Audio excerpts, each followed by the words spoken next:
Welcome to my video on professional responsibilities. One of the most important responsibilities that a teacher can face is professional growth. We want to, as educators, continue to learn. You want to take classes, you want to do whatever professional development that you can do so that you can continue to get better at your job. You want to learn from your mentors. You want to take advice from them and take some of their ideas that they may use and incorporate them in your own classroom. You want to continue to learn, have the desire to continue to learn. Another thing that you should really take into consideration when you're dealing with teaching is putting the needs of your students first. You want to work your hardest to help and encourage your students to reach their highest potential. You want to collaborate and come up with fun and engaging activities for the students. You want to communicate expectations to both the students and their parents. Always keep the lines of communications open for the benefit of the children. You want to be respectful to everyone that you're in contact with, the students, the parents, your coworkers, your administration, anybody and everybody that will help you in any way they can to be more successful if you're keeping an open line of communication with them. The next aspect of professional responsibilities would be being knowledgeable in the state program standards. State standards are educational standards that the student should know in every grade, in every subject. The state of California has adopted the Common Core standards for both math and English. So as an educator, you should be proficient in those things and be able to instruct your students and know what those standards are and what the expectations are for each and every one of them. The national standards, there's the National Governors Association that helps come up with the standards for each state. Every Student Succeeds Act is the newest act from the federal government. It provides guidelines to help students become college and career ready. There are statewide assessments. There are student performance targets and school ratings. There's accountability for the teachers and the administrations. There's intervention for the schools that are struggling. There's high academic standards coming from the federal government that trickles down to the states, and the expectations are there for the students to know what they are supposed to know at the end of every school year. And it's our job as educators to make sure that we're doing our very best to set them up to be successful in life. So knowing your state standards and knowing the national standards and what the expectations are very important to be a teacher, and is one of your most important professional responsibilities.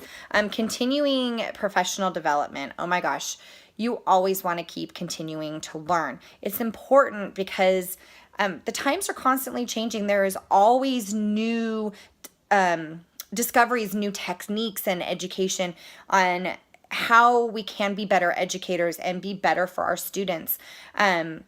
We want to develop our students into better people, and we can learn how to do that by taking classes and attending professional development seminars that will benefit our students. We want to take advantage of all of these things. You want to also take the time and the opportunity to learn from mentors whenever you have the chance. Mentors, people who have been in the profession longer than you have, always have techniques that they may found helpful. If you have a student that's struggling in your class and you're having a hard time reaching them, reaching them. If you reach out to a former teacher of theirs, you may be able to have some techniques or find some techniques that help that student in the previous class that might help them today. You want to take classes that interest you and may benefit your classroom, your administration. Your district provides these opportunities for a reason. Take advantage of them. Never, ever, ever lose the desire to learn. You can only get better at your job if you do so. The last point that we want to talk about with the professional responsibilities of a teacher are the advantages and disadvantages of technology. There are a wide variety of videos and websites that are free and available to educators to help supplement our curriculum.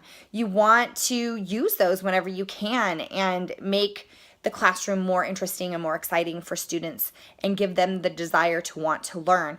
You can find art projects and class activities and new ideas on how to present concepts. And they're all at your arm's length. You are able to look them up and access them and use them in your classroom whenever you need. You want to make sure that when you're doing this, that you're using websites that you know are accurate and that are teacher friendly and maybe even coincide or adopt state standards that will be useful to you.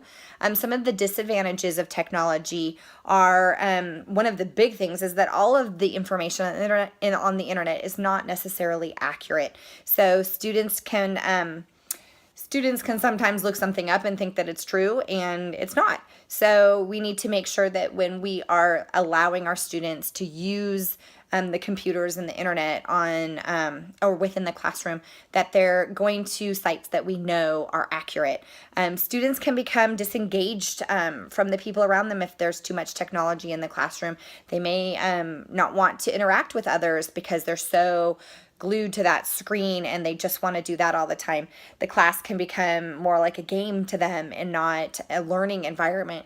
And so we want to be conscious of that and kind of limit it, but use it when it's appropriate. You kind of have to have a meshing of both teacher lecturing and using the internet and the technology, whether that be computers or tablets or videos or whatever in the classroom. Technology can be distracting to students. It can become, can create them to have an inability to concentrate on anything unless it's a video. So we do want to limit our screen time, and have a fine balance between the two.